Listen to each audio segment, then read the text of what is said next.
Karibu sana to Prime 254 TV. I am your host this evening, Faith Kasina. I'll be bringing you straight to the heart of today's top stories. For the next half hour, we are breaking down the stories you need to know right here, right now. Keep the conversation going on our social media platforms at IRL News with the hashtag IRL News and tag me at Faith Kasina. Changes in the policy. Residents of border communities have historically been subjected to extra requirements for vetting processes. Vetting abolished. The affordable housing gap. Why renters face displacement and home ownership remains out of reach. Silent killer. How climate change is inflaming malnutrition and food insecurity. A test for multilateralism. United States supports for World Health Organization amidst African health challenges.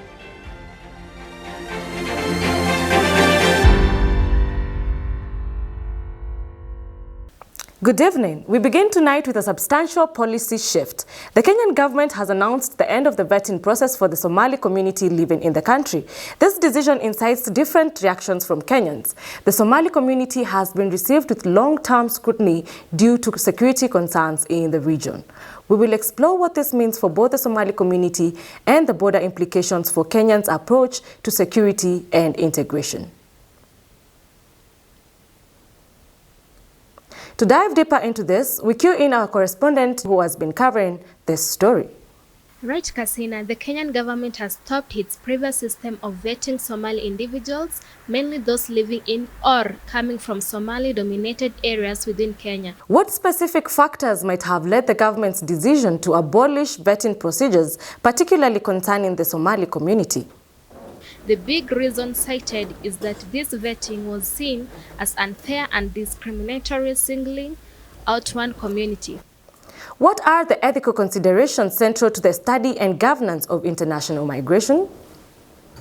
The Presidency and the National Assembly and other government offices have received numerous petitions from these communities decrying the extra requirements for vetting as unjust, unfair, discriminatory, and disenfranchising.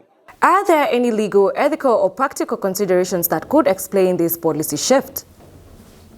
While the specific vetting progress targeting Somalis has ended, Kenya still has border control measures and immigration laws in place.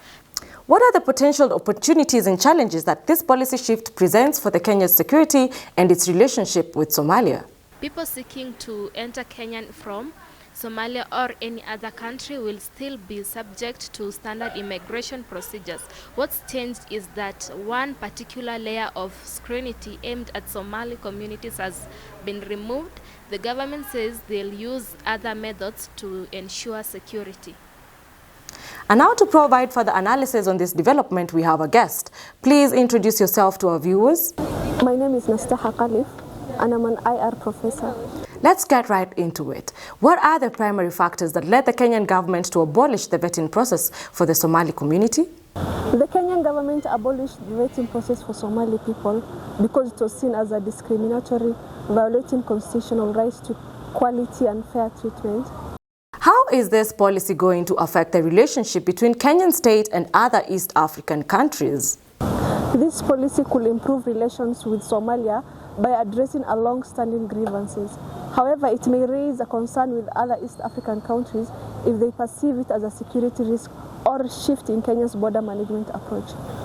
Are there any potential security implications we might face from this decision? Yes, there are potential security implications.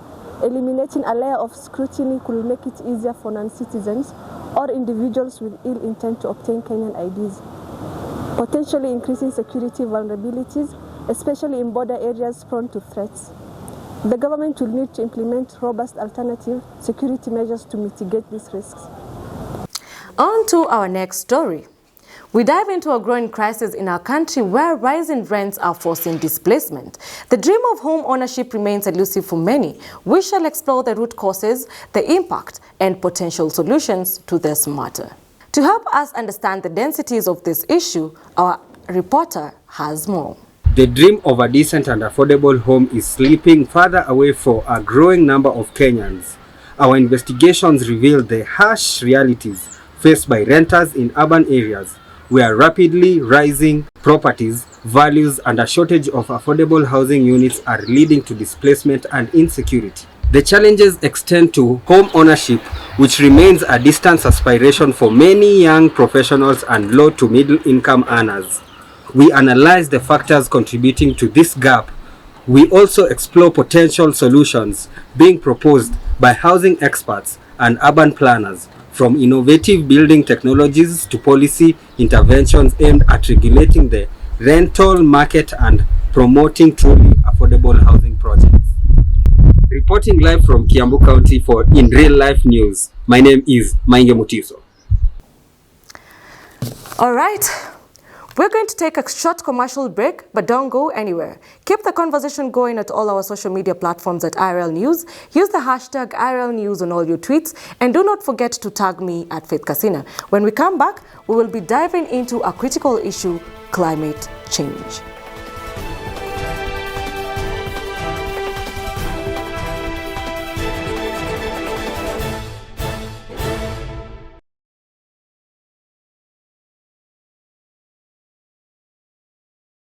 Coca-Cola, please.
Welcome back. As promised, let us move on and examine the critical link between the changing climate and the growing challenges of hunger and poor nutrition worldwide. It suggests that climate change is not just an environmental issue, but a threat to human health as well. Our reporter with more. We often think of climate change in terms of melting ice caps and rising sea levels. But here on the ground, the reality is far more immediate and devastating. It's a silent killer, quietly inflaming the crisis of malnutrition and food insecurity that already plagues so many communities. Look around, the parched earth, the withered crops, these are not just environmental issues. They are direct threats to human life. The unpredictable rainfall patterns, the prolonged droughts, the increased frequency of extreme weather events are disrupting traditional farming practices, leading to crop failures and the loss of livestock. When the rains don't come or when the floods wash away harvests, the result is hunger. And hunger, especially for children, is a cruel and a silent killer. It weakens immune systems, making more prone to disease. It stunts growth, both physically and cognitively, trapping generations in a cycle of poverty and poor health. The silence of hunger, amplified by changing climate, is a warning we can no longer afford to ignore. Reporting for IRL News, I'm Sylvia Jokurui. As we keep the conversation going, we gather more insights from a professional level. An analyst joins us in studio. Karibu sana to IRL News. Please introduce yourself. All right. My name is Marie-Claire Wangare. I'm a medical doctor by training. And also an independent global health consultant. I'm part of the Kenya Medical Association. I started off as the head of the Young Doctors Network for 2022 to 2024, and now I am the co-convener of the Human Rights Committee. And my particular interests are in public health, is in global health generally, is in climate change, health policy and advocacy, and pandemic preparedness and mental health.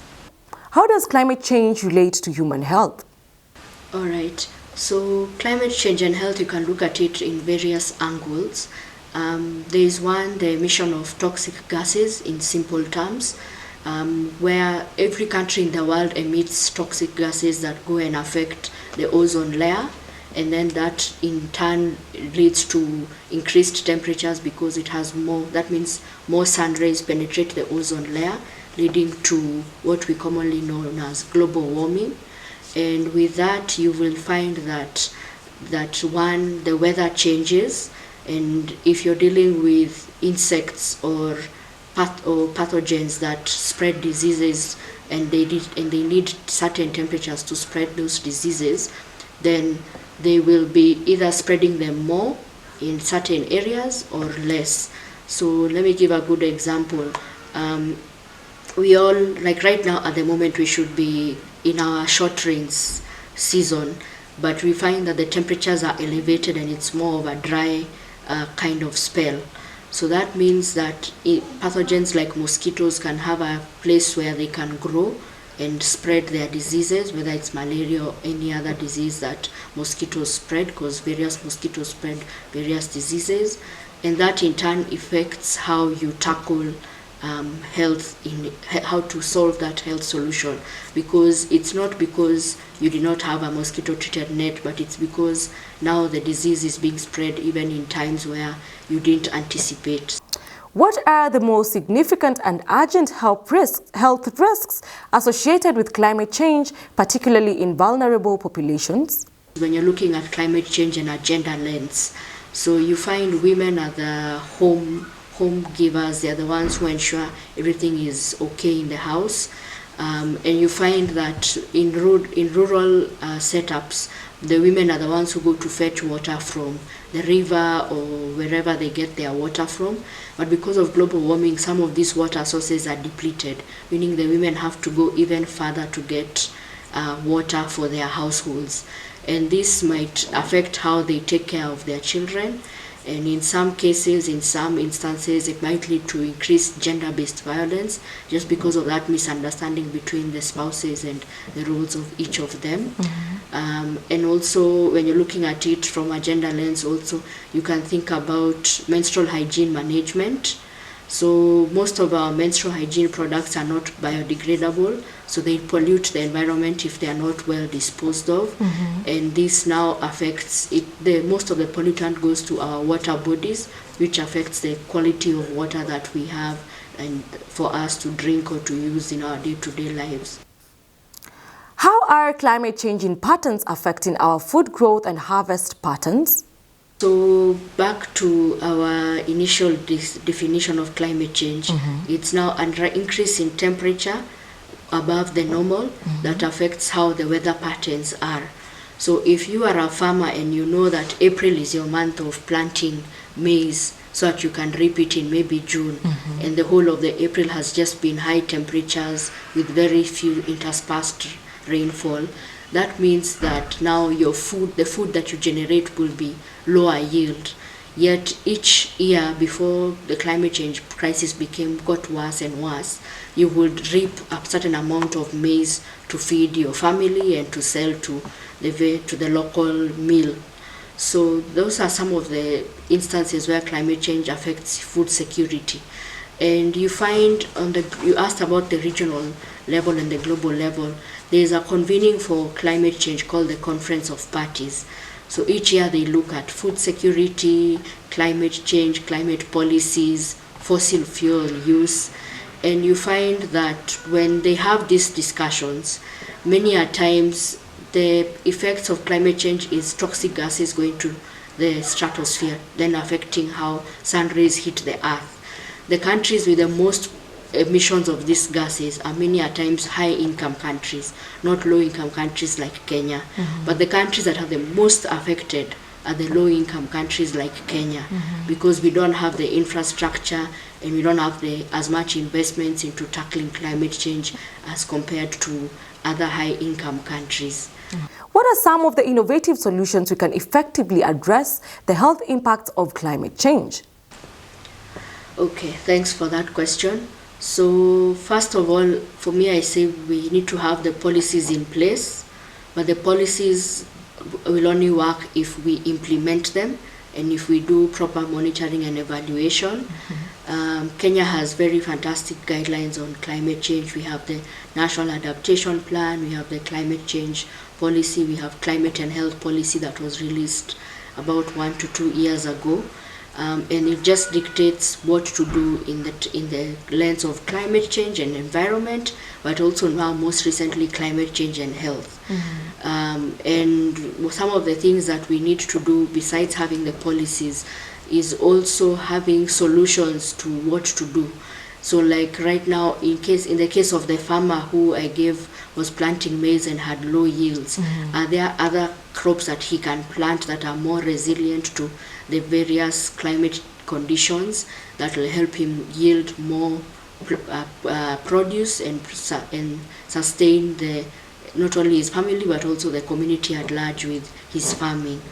You also look at the health sector. Is it adapted? Do you have more insecticide treated nets to take care of the vector spread by mosquitoes?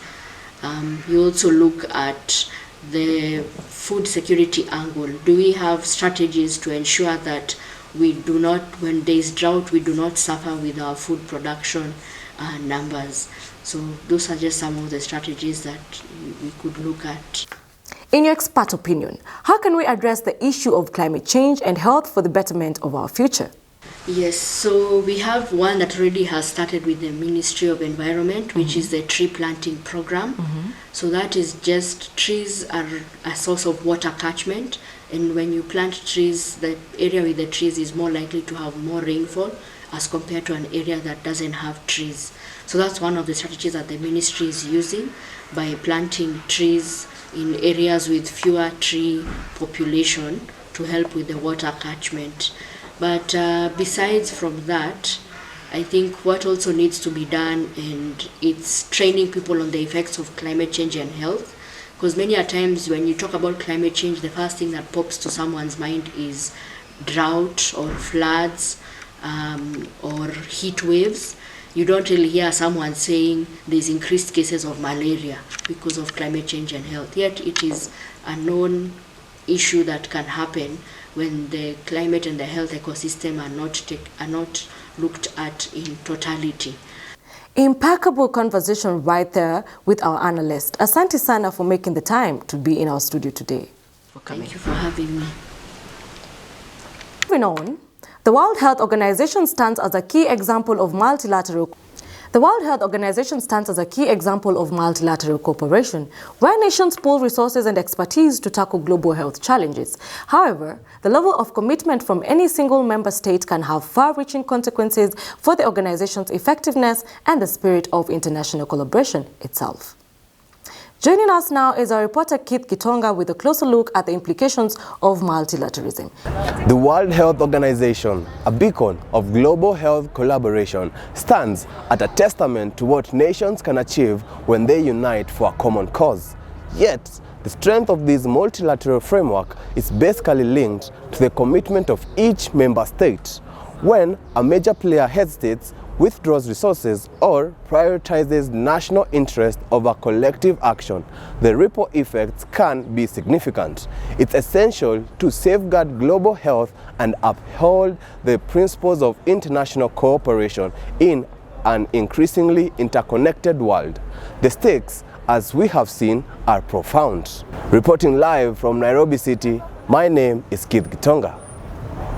Moving on, we are joined by one professor with more insights on the same. Professor, kindly introduce yourself and your expertise. Thank you for having me. My name's Dr. Wakene Morioki, a lecturer at the University Department of Peace and International Studies.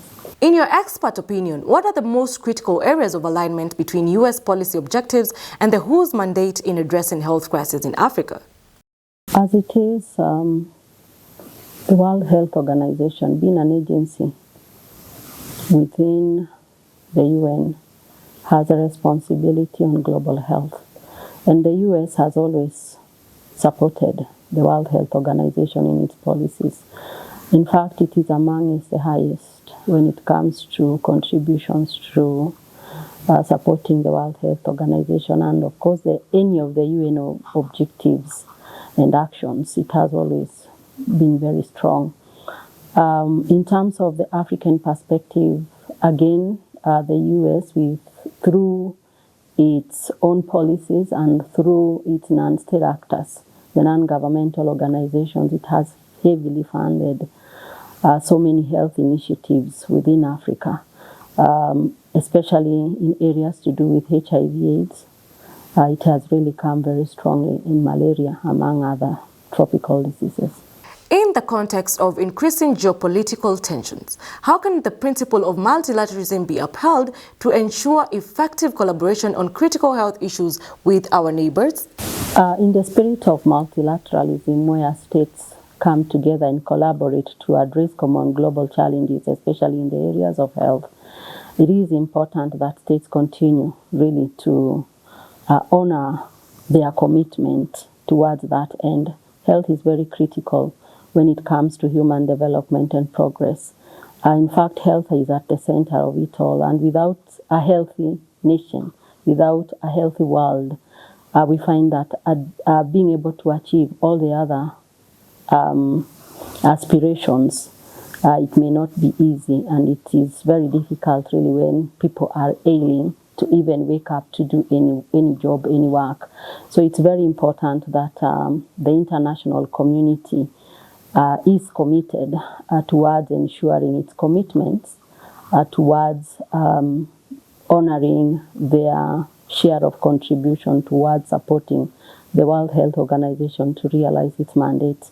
Further than that, when it comes to the regional context, especially such as Africa, where we find that there are many health challenges within the continent, it's very important that African countries, through the African Union and other regional bodies, such as the ECOWAS, SADC, the East African Community, comes together in those regional bodies to ensure that they are addressing common challenges, especially pertaining to health, because there are these diseases by themselves.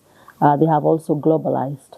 And because of this, it is therefore important that these regional bodies adapt that approach, which addresses the region and its own challenges, especially on health matters.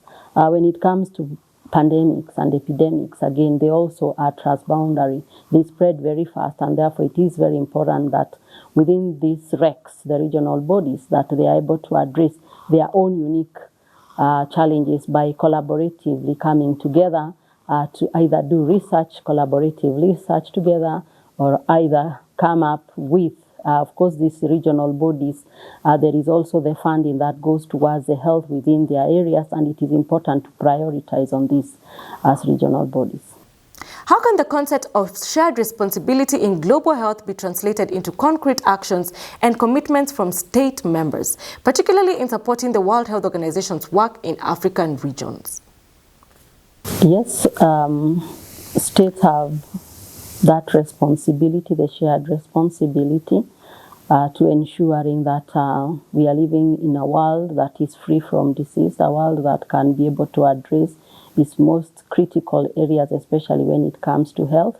And for that reason, therefore, it is important that when it comes to the African context, that Africa is supported more so to be able to address its challenges, which are many, especially when it comes to health.